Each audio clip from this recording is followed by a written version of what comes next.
جهانی نوجوانی سن 20 است. نخواندن در جوانی کار زشت است. کسی باشد ایام زندگانی، مشو غافل که رفت عمر جوانی. رود عمرت شوی چون شیخ فانی، رسی بر 40 زیبال و پر بمانی. به 50 آمدن امر محال است، مشو غافل ز مرگت که آبال است. به 60 هرگز نمی ماند مدارت، ندارند اهل و اولاد اعتبارت. به 70 مرگ می آید سراغت، اجل آید همیشه پیش راهت. به 80 هست درد و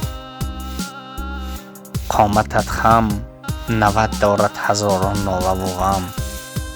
به سن 100 همه خواری و زاری، بشو پیک اجل را انتظاری. نشاط عمر همین است، حیات دایما در یک مرام نیست. گاه شما را روحان می شکند. زندگی پسی و بلندی های زیاد دارد.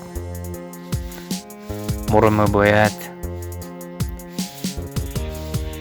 در عمر به سر برده مشفق و مهربان، غمخوار و غمشریک یکدیگر باشیم. زندگی با محبت زیباست.